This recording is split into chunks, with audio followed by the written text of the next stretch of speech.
My wife demanded a court order to open my safe deposit box. Thought I was hiding millions. I handed her the key without a word. What she found wasn't treasure. Her lawyer's hand started shaking. He slammed it shut. Don't touch anything. She just unlocked her own downfall.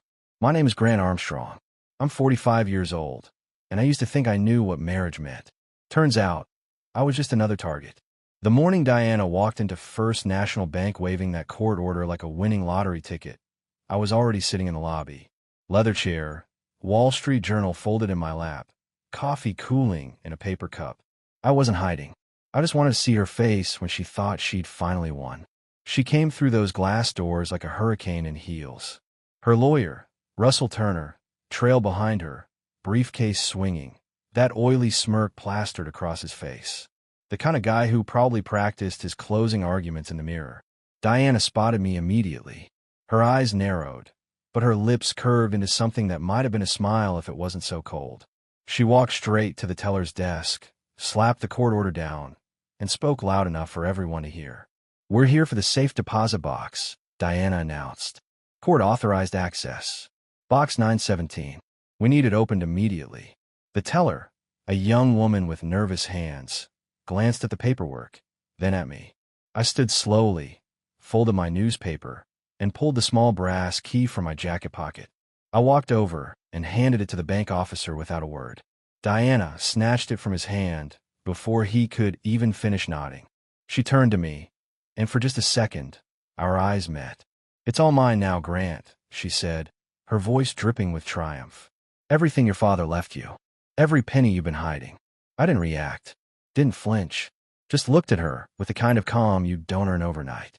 You build it, piece by piece, while watching someone you once loved turn into a stranger. "Enjoy," I said simply, like I was offering her the last cookie. She spun on her heel and marched toward the vault entrance. Russell followed, already calculating billable hours in his head. The bank officer led them through the heavy steel door, and it closed behind them with a hollow thud. I sat back down, picked up my coffee. It was cold, but I drank it anyway. I already knew what was in that box. What Diana didn't know could fill a library. But what was in that box? That was just the table of contents. A few minutes passed. Then I heard it.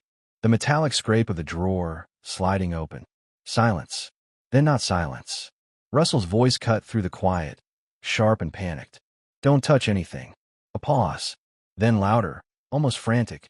I said, "Do not touch anything." People in the lobby turned their heads. The bank officer emerged first, his face drained of color. He walked straight to the manager's desk and picked up the phone. Not the police. Not yet. Internal escalation. Russell stumbled out next, gripping his briefcase like it was a life preserver. His tie was crooked. Sweat bloomed through his shirt. That smug confidence he'd walked in with, gone, replaced by something I'd been waiting a long time to see. Fear. Diana came out last. No swagger. No gloating. Just a pale face and wide eyes. She walked past me without looking, her lips moving in a whisper I couldn't quite hear. But I knew what she was thinking. What the hell did I just open? I didn't answer. Didn't need to. Because the box wasn't hiding treasure. It was hiding truth.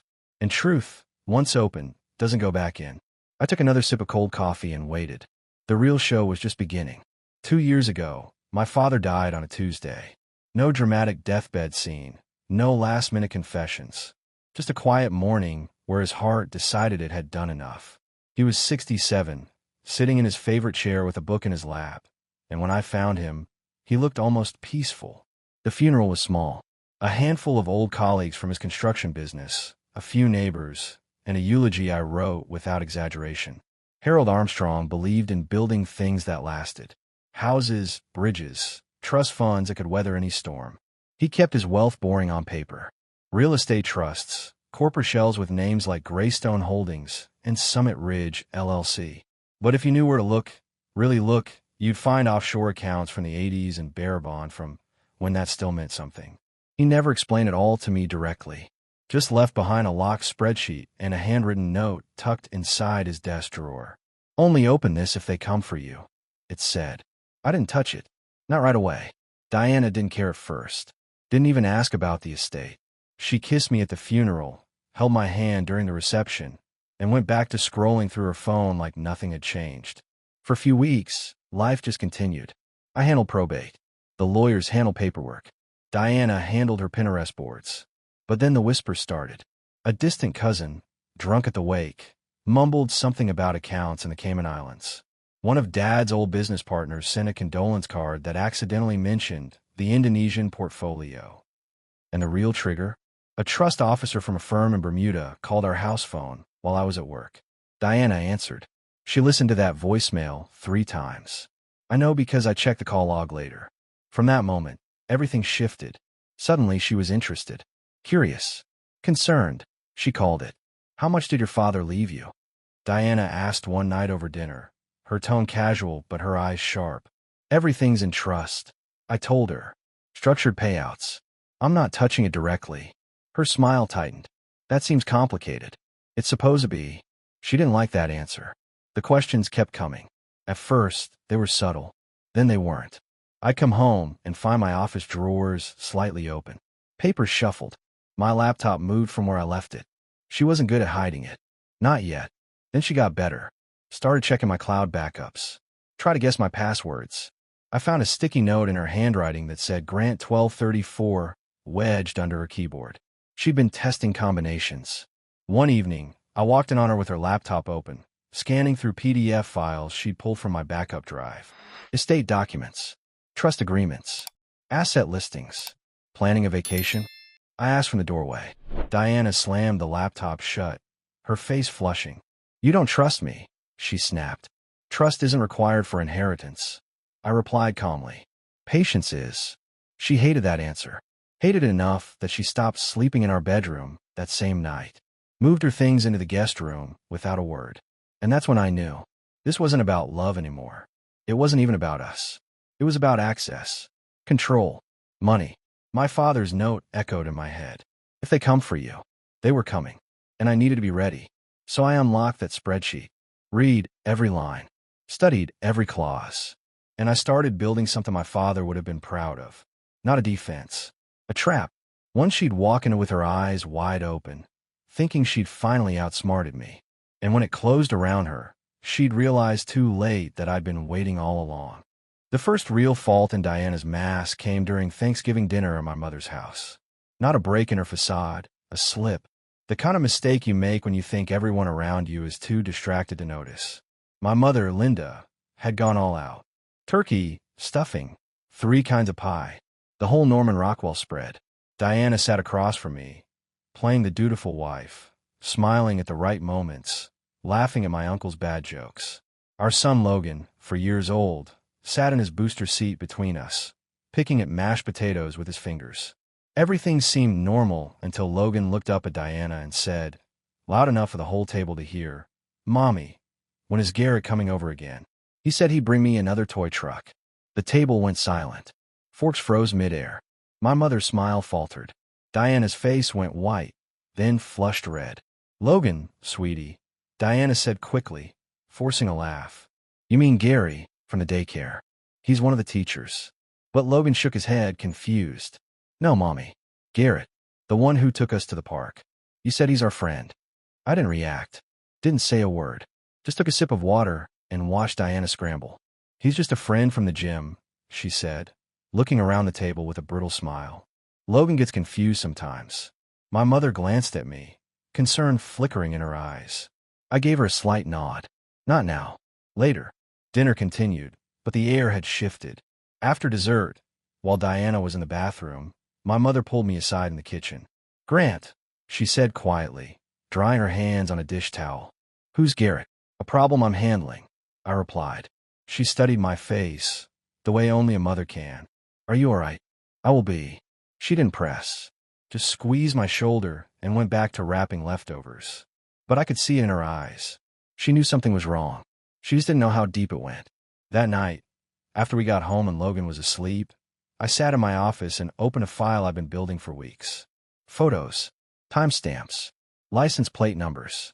I'd hired a private investigator 3 months earlier, right after I found Diana's second phone hidden in her gym bag. The kind of phone you only need if you're hiding something. The investigator's name was Cole Braddock. Former cop, now freelance. He didn't ask questions, didn't judge, just delivered facts. And the facts were damning. Diana had been seeing Garrett Price for over a year. Meetings at coffee shops, long lunches at hotels downtown, afternoon trips to his apartment while Logan was at daycare. Garrett was 42, worked in commercial real estate, and had a wife and 2 teenage kids at home. Diana knew. She didn't care. But the worst part, the part that made my blood run cold, was the recording Cole had sent me 2 weeks ago. Audio from a directional microphone, captured while Diana and Garrett sat in his car outside a grocery store. Diana's voice, clear as day. He's careful with everything. Passwords, accounts, all of it. But he's not careful with Logan. If I play this right, the kid's my insurance policy. Courts always side with the mother. Garrett laughed. And if he fights, then I'll make sure everyone knows what kind of father he really is, Diana replied. Angry, controlling, maybe even dangerous. I've got people who'll back me up. I'd listened to that recording a dozen times. Each time, it felt like swallowing broken glass. Not because it hurt, because it clarified everything. She wasn't just cheating. She was planning, calculating, using our son as leverage. That's when I stopped feeling sorry for myself and started feeling something else. Not anger. Anger is loud, sloppy, reactive. What I felt was colder, more deliberate. I opened my father's encrypted files. Read every line of his fail-safe plan, the one he'd built in case someone ever tried to take what wasn't theirs. And I started adding my own pieces to the puzzle. Diana thought she was 3 steps ahead, but she didn't know I'd been watching her for months. Didn't know about Cole. Didn't know about the recordings, the photos, the paper trail I was building brick by brick. She thought she was hunting a fortune. What she didn't realize was that she'd already stepped into the trap. And when it closed, there'd be no way out. 3 months after Thanksgiving, I made the hardest decision of my life. I took Logan to a private lab across town and had them run a paternity test. Not because I wanted to, because I needed to know the truth. The waiting was brutal. 2 weeks of pretending everything was normal while my mind spun through every possibility. But when the results came back, sealed in a plain manila envelope, I sat in my car for 20 minutes before I could open it. The paper inside was clinical, cold, definitive. Probability of paternity, 0%. Logan wasn't mine. Biologically, at least. And the timeline matched. 4 years ago, right around when Logan would have been conceived, Diana had gone on a week-long girls' trip to Scottsdale. I remembered because I'd stayed home, working overtime on a project. She came back tan, relaxed, and 2 months later, told me she was pregnant. I never questioned it. Why would I? We were married. We were trying. And when Logan was born, I held him in the hospital and felt like my life had finally clicked into place. Now, sitting in my car with that paper in my hands, I felt something break inside me. Not my love for Logan. That was ironclad. But whatever last thread of loyalty, I had a Diana snap clean. She'd lied about everything.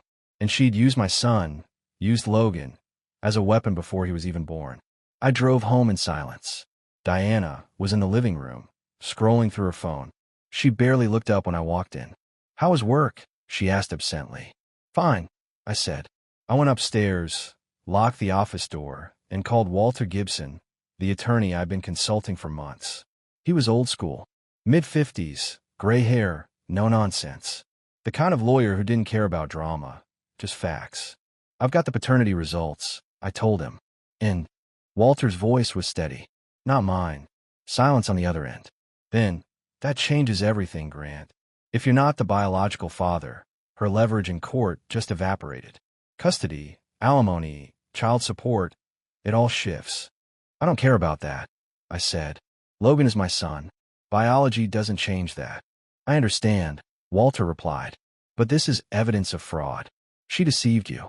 That activates the prenup clause. The prenup, clause 14b. The one Diana had signed 3 years ago without reading, laughing it off as paranoia. It stated clearly, in the event of fraud, deception, or manipulation through legal channels, all marital assets revert to the non-offending party. No split, no negotiation. Everything goes to the person who didn't lie. I thought it was overkill when my father insisted I include it. Now it felt like prophecy. Keep the test results sealed, Walter advised. Don't tell her you know. Not yet. Let her file. Let her make her case. Then we'll bury her with the truth. I hung up and sat in the dark for a long time. Downstairs, I could hear Diana laughing at something on TV. Probably texting Garrett. Probably planning her next move. She had no idea the ground had just shifted under her feet. And when she finally realized it, when she stood in that bank vault and saw what I'd been building, it would already be too late. Because I wasn't just fighting for money or pride. I was fighting for Logan. For the truth. And I'd learned from the best. My father taught me that the strongest structures aren't built in haste. They're built in silence, one piece at a time, until they're unshakable. Diana thought she was dismantling my life, but all she was really doing was giving me the blueprints for hers. 6 months after I found the paternity results, Diana filed for divorce. Her attorney, Russell Turner, came out swinging.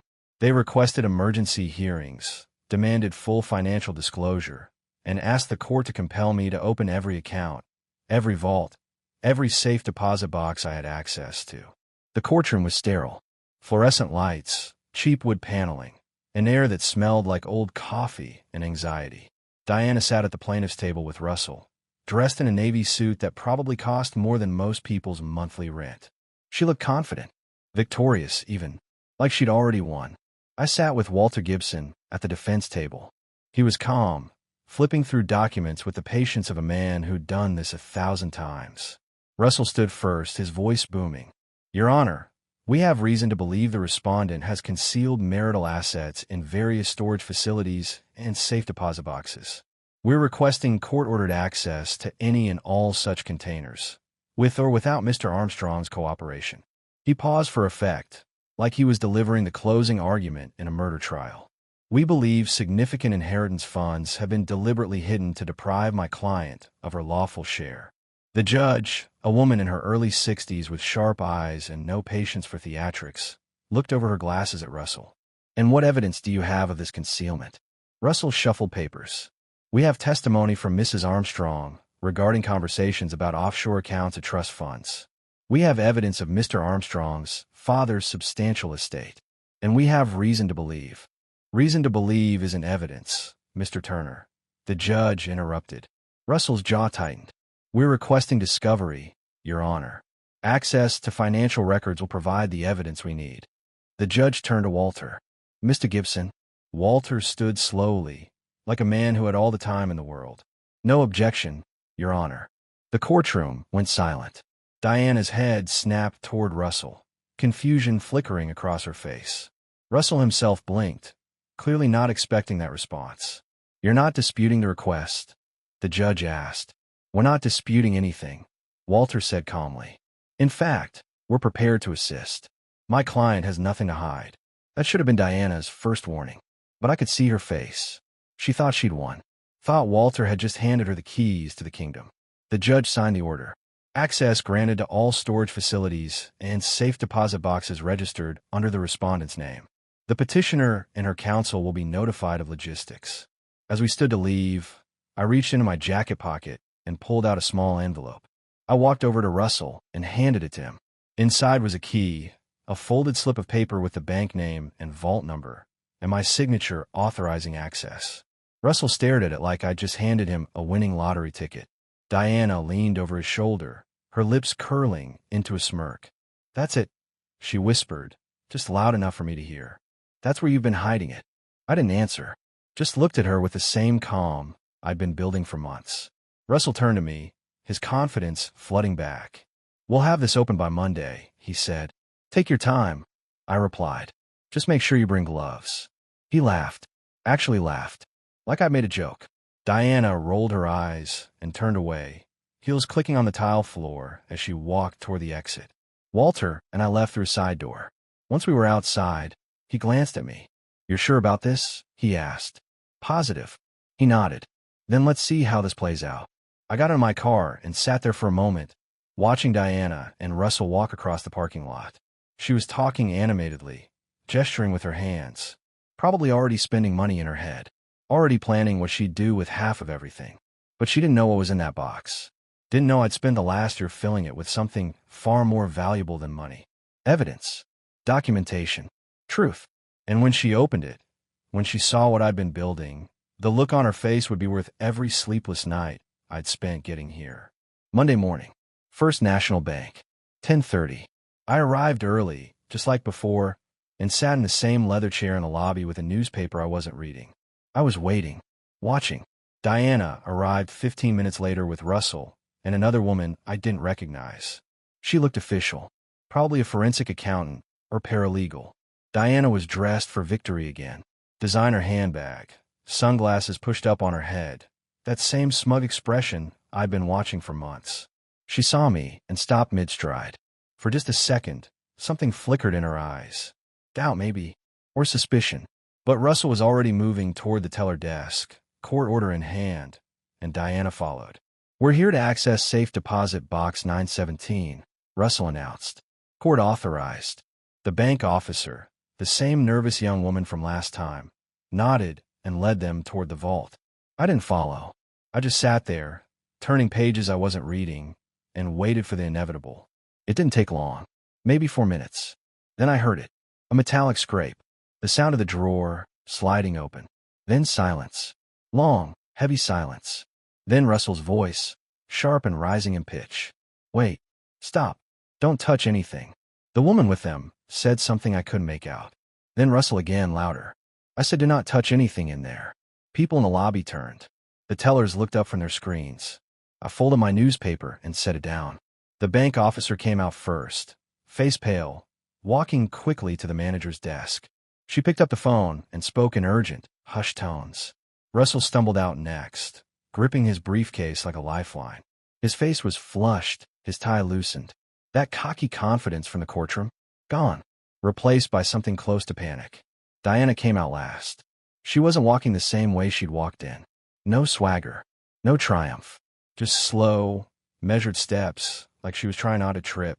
Her face was blank, empty. She walked past me without making eye contact. I stood. "Find what you were looking for?" I asked quietly. She stopped, turned, stared at me with something I'd never seen in her eyes before.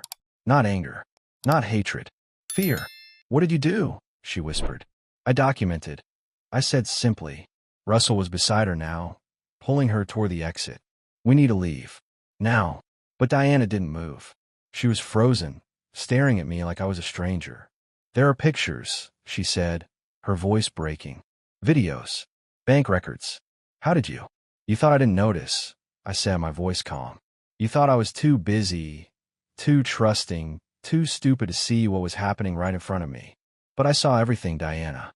Every lie, every meeting, every dollar you thought you hid. This is entrapment," Russell snapped, stepping between us. "This won't hold up." "It's documentation," I replied. "And it's all legal. Time-stamped. Notarized. Admissible." Diana's face went from pale to ashen. "The fund," she whispered. "You know about the fund?" I nodded. "The Children's Cancer Fund my father started. The one you stole $120,000 from." "Yeah, I know about that too." Her knees seemed to buckle slightly. Russell grabbed her arm to steady her. "There's more in that box," I continued. "Medical records showing you lied about having cancer to collect donations. Receipts showing you spent $85,000 on plastic surgery for Garrett. Bank transfers to your sister Brenda under fake names. And my personal favorite, a video of you telling Garrett that Logan is your insurance policy." "You're lying," she said, but her voice had no strength. "I have timestamps, Diana. GPS data, phone records, and a recording of you saying, and I quote, 'I married him for the money. I'll leave once I know where it's all buried.'" She opened her mouth, closed it, opened it again. Nothing came out. Russell pulled her toward the door. "Don't say another word," he hissed. But before they left, I called out, "Oh, and Diana, there's one more thing in that box." She stopped, didn't turn around, but I knew she was listening. "Paternity test results," I said. "For Logan." Her shoulders stiffened. Russell's head snapped toward me. 0%, I continued. "He's not mine." "Which means you lied about that too. And according to Clause 14B of our prenuptial agreement, fraud voids your claim to any marital assets. You get nothing." Diana turned slowly. Her face was no longer pale. It was red, blotchy, tears streaming down her cheeks. Not tears of sadness. Tears of rage. Of humiliation. "You bastard," she spat. "No," I said calmly. "Just prepared." Russell dragged her out. The glass doors swung shut behind them, and the lobby fell silent. I turned to Walter, who'd been standing quietly near the entrance the whole time. "That went well," he said dryly. "Better than expected," I agreed. I walked out into the sunlight, got in my car, and drove home. And for the first time in 2 years, I felt like I could breathe. The day after the vault incident, I received a call from Edgar Townsend. He was 61, former federal prosecutor, now a private consultant specializing in white-collar crime and corporate fraud. I'd retained him 6 months earlier, quietly paying his fees through one of my father's old trust accounts that Diana didn't know existed. "Grant," his voice was measured, professional. "I've reviewed the materials from the safe deposit box. We need to meet." We met at his office downtown. No receptionist, no waiting room. Just a private suite with floor-to-ceiling windows overlooking the city. Edgar sat behind a mahogany desk, reading glasses perched on his nose, a thick folder open in front of him. "Your father was a very careful man," Edgar said, tapping the folder. "Did you know about the contingency clause in his will?" "The one about contested inheritance?" I asked. "Not just contested," Edgar corrected. "Fraudulent attempts to claim it. Your father built a failsafe into his estate structure 20 years ago. If anyone, spouse, business partner, family member, attempted to claim his assets through deception or fraud within 10 years of his death, everything would automatically transfer to a charitable foundation. Every penny." I leaned forward. "I didn't know that." "Most people don't read the fine print," Edgar replied. "But your father was explicit. He saw too many estates torn apart by greed. So he created an insurance policy. The moment Diana filed for divorce claiming hidden assets, the moment she tried to access that vault under false pretenses, she triggered the clause." "What does that mean?" "It means even if she somehow got past the prenup, even if a judge ruled in her favor, there'd be nothing left to claim. Your father's entire estate, every trust, every offshore account, every property, would dissolve in the foundation within 30 days. I sat back, processing. My father had built a trap so complete, so airtight, that Diana had been walking toward her own destruction from the moment she started digging. "But there's more," Edgar continued. He pulled out another document. "The IRS complaint." My stomach tightened. "What about it?" "We traced it back to an anonymous tip filed 8 months ago. Someone claimed you were hiding offshore income and evading taxes. It cost you $75,000 in legal fees and a full audit that found nothing wrong." "Diana," I said quietly. "Almost certainly," Edgar confirmed. "The tip was filed from an IP address that matches your home network. We have timestamps, and the language in the complaint matches phrases Diana used in her recorded conversations." "Can we prove it?" "We can prove enough," Edgar said. "Filing a false IRS complaint is a federal crime. Couple that with the charity fraud, the fake cancer diagnosis, the embezzlement from the children's fund. Diana isn't just looking at a divorce anymore. She's looking at criminal charges." I stood, walked to the window, and stared out at the skyline. Part of me felt vindicated. Another part just felt tired. "What happens now?" I asked. "Now we present everything to the district attorney's office," Edgar said. "The fraud against the charity alone is enough for multiple felony counts. Add in the IRS complaint, the false medical claims for financial gain, and we have a solid case. She'll likely be charged within the month. And Logan." Edgar's expression softened. "The court will grant you full custody. Given the paternity results and her criminal exposure, no judge will side with her. You'll have to decide whether you want to pursue adoption proceedings, but legally, you'll be Logan's primary guardian." I nodded slowly. "Do it. File everything." Edgar closed the folder. "Your father would be proud, Grant. He built all of this to protect you. And you used it exactly as he intended." I left his office and drove home in silence. When I walked through the door, Logan was sitting on the living room floor, building a tower out of blocks. He looked up and grinned. "Daddy, look how tall." I knelt beside him, helped him place another block on top. "That's really tall, buddy. Can we go to the park?" he asked. "Yeah," I said. "We can go to the park." Because no matter what happened with Diana, no matter what came next, Logan was mine. Not because of biology, because of choice. And I'd spend the rest of my life making sure he knew that. 3 weeks after the vault opened, Diana made her last desperate move. I should have seen it coming, but even I underestimated how far she'd go. It was a Saturday afternoon. I'd taken Logan to Riverside Park, one of those sprawling green spaces with playgrounds, bike paths, and families everywhere. Logan was on the swings, laughing every time I pushed him higher. That's when Garrett Price showed up. He walked across the grass like he belonged there, hands in his pockets, sunglasses on. He stopped about 20 feet away, watching us. I saw him immediately, recognized him from the surveillance photos Cole had taken months ago. Tall, early 40s, the kind of guy who probably thought he was intimidating. I stopped pushing Logan's swing and turned to face him. "Can I help you?" I called out. Garrett smiled, pulling off his sunglasses. "You must be Grant, and you must be the guy sleeping with my wife." Logan's swing slowed. He looked between us, confused. I kept my voice calm, steady. I wasn't going to give Garrett what he wanted. "I'm just here to talk," Garrett said, walking closer. "Man to man. Then talk." He stopped about 10 feet away, close enough to be confrontational, far enough to claim innocence if someone was watching. And someone was. I spotted Diana's car parked across the street. She was sitting in the driver's seat, phone pointed at us. Recording. This wasn't a conversation. It was a setup. "Diana told me about the vault," Garrett said. "Pretty messed up, man. Setting her up like that. Setting her up would imply I planted evidence." I replied. "I didn't plan anything. I just documented what she did." "You're ruining her life." "She ruined her own life." I just stopped pretending I didn't notice. Garrett took a step closer. His jaw was tight, his hands clenched. He was trying to provoke me, wanted me to swing first, get on camera, prove I was dangerous, unstable, unfit to have custody of Logan. "You think you're so smart," Garrett said, his voice rising, "hiding behind lawyers and legal tricks. But you're just a coward." I didn't move, didn't react, just looked at him with the same calm I'd been building for 2 years. "If you're trying to bait me into hitting you," I said quietly, "it's not going to work." Garrett's face flushed. He stepped closer, now within arm's reach. "What kind of man lets another guy take his wife and doesn't even fight back?" "The kind who doesn't need violence to win," I replied. Logan had stopped swinging completely now. He was watching, wide-eyed. I could see the fear starting to creep into his expression. That decided it.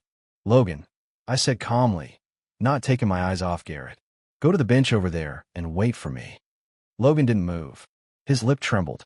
"It's okay, buddy," I said gently. "Go ahead. I'll be right there." Logan climbed off the swing and walked slowly to the bench, looking back every few steps. Once he was far enough away, I turned my full attention to Garrett. "Here's what's going to happen," I said quietly. "You're going to walk away. You're going to get in your car, drive home, and never come near me or my son again. Because if you don't, I'll make sure every text message, every photo, every hotel receipt gets submitted as evidence in Diana's criminal trial. And when they charge her with fraud, conspiracy, and embezzlement, they'll start looking at you too. Aiding and abetting. Conspiracy to commit fraud. You think your wife and kids will appreciate that?" Garrett's face went from red to pale in seconds. "That's what I thought," I said. "Now leave." He stood there for a moment, frozen, then turned and walked away. Across the grass, into his car. He didn't look back. I walked over to Logan, sat beside him on the bench. He looked up at me with those big, worried eyes. "Who was that, Daddy?" "Nobody important," I said. "Just someone who made a bad choice. Are you okay?" I pulled him into a hug. "I'm fine, buddy. I'm always fine." We stayed at the park for another hour. Played on the slides, threw a football, got ice cream from the truck near the entrance. And the whole time, I knew Diana was somewhere watching, realizing that her last play had failed. Because I wasn't the man she thought I was. I wasn't weak. I wasn't careless. And I damn sure wasn't going to let her destroy what mattered most. The charges came down 4 weeks after the vault opened. Federal fraud. Theft from a charitable organization. Filing false IRS complaints. Conspiracy to commit wire fraud. Diana was arrested on a Tuesday morning at her sister Brenda's house, where she'd been staying since I changed the locks on her home. The local news picked it up immediately. Former construction executive's wife charged in charity fraud scheme. They didn't use her name in the headline, but everyone knew. The story detailed how she'd stolen over $120,000 from a children's cancer fund, faked a cancer diagnosis to collect donations, and filed false federal complaints against her husband. My phone exploded with calls. Friends I hadn't spoken to in years. Colleagues from work. Even my Uncle Bill, who never called anyone, left a voicemail saying, always knew something was off about her. But the call that mattered came from Diana's parents. Richard and Patricia Fletcher. I'd met them maybe a dozen times over the years. They'd always been cold toward me, like I wasn't quite good enough for their daughter. Now Richard was on the phone, his voice sharp and angry. "Grant, we need to talk about Diana's legal fees," he said without preamble. "What about them?" I asked. "She needs a proper defense. We're asking you to contribute. It's the right thing to do." I was silent for a moment, processing the audacity. "You want me to help pay for her defense? After everything she did? She's still Logan's mother." Patricia's voice cut in on the other line. She must have been listening. "You owe it to him to make sure she has adequate representation. Logan isn't her biological son," I said flatly. "The paternity test proved that. She lied about that too." Silence on the other end. Then Richard again, his voice harder. "This is your fault, Grant. You humiliated her, destroyed her reputation. You set her up. I documented her crimes. I corrected. There's a difference. We're asking you to do the right thing," Patricia said, her voice quivering. "Help her. For Logan's sake." "No," I said simply. "Then we'll sue you," Richard threatened. "For defamation. For emotional distress. For what?" I interrupted. "Everything in that vault was true. Every document verified. Every recording authenticated. You want to sue me for telling the truth? Good luck finding a lawyer stupid enough to take that case. You've destroyed our family," Patricia said, her voice breaking. "Our reputation in this community is ruined because of you." "Your reputation is ruined because your daughter is a criminal," I replied. "And you raised her to think she could get away with it. That's not my fault. That's yours." I hung up, blocked both numbers, and for the first time in weeks, I felt a weight lift from my shoulders. The preliminary hearing happened 2 weeks later. Diana sat at the defense table with a public defender, her face hollow, her hair pulled back in a messy ponytail. She looked smaller somehow, diminished. The prosecutor laid out the case methodically. Bank records showing transfers from a charity fund to Diana's personal accounts. Medical records proving she never had cancer. Recordings of her planning to frame me. The false IRS complaint traced back to our home computer. The jury of her peers would hear everything. Diana's lawyer tried to argue entrapment, tried to claim I'd manipulated evidence. But the judge shut him down quickly. Mr. Armstrong didn't create these documents. He simply preserved them. Motion denied. As I left the courthouse, a reporter approached me with a microphone. "Mr. Armstrong, do you have any comment on your wife's charges?" "She's not my wife anymore," I said, "and I have nothing to add. The evidence speaks for itself." That evening, I picked Logan up from my mother's house. He ran to me with a drawing he'd made. A house, a stick figure man, and a smaller stick figure labeled me and Daddy. "That's us," he said proudly. "That's perfect, buddy," I said, kneeling down to his level. "You know I love you, right?" "I know," Logan said, hugging me. "I love you too, Daddy." And in that moment, I knew I'd made the right choices. Every single one. 8 months after the trial began, Diana accepted a plea deal. 5 years in federal prison for fraud and theft. 3 years probation after release. Full restitution to the charity fund. And she signed away all parental rights to Logan without contest. The judge had made it clear during sentencing. "Mrs. Armstrong, you didn't just steal money. You stole from sick children. You manipulated the legal system. You lied to your husband about the paternity of a child to secure financial gain. This court finds your actions reprehensible." Diana stood there, hands cuffed, and said nothing. No apology. No remorse. Just empty silence. They led her away, and I never saw her again. The custody hearing happened a week later. Walter Gibson presented the paternity results, the evidence of Diana's manipulation, and my petition for formal adoption. "Your Honor," Walter said, "Mr. Armstrong has been Logan's father in every meaningful way since birth. He's provided care, stability, and love. The biological connection doesn't exist, but the parental bond absolutely does. We're asking the court to formalize what's already true, that Grant Armstrong is Logan's father, legally and permanently." The judge reviewed the documents, then looked at me.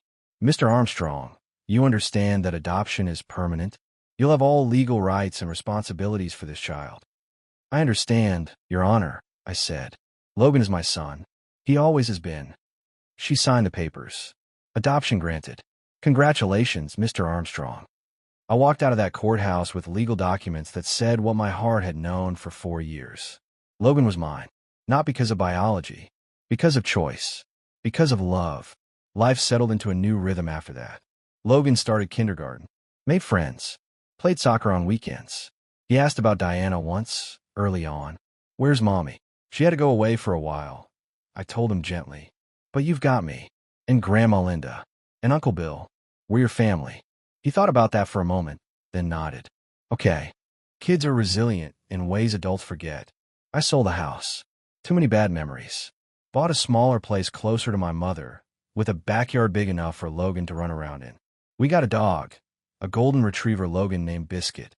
We built a tree house together one summer, with Logan handing me nails and asking 1,000 questions about why we needed brackets and whether birds would live in it too.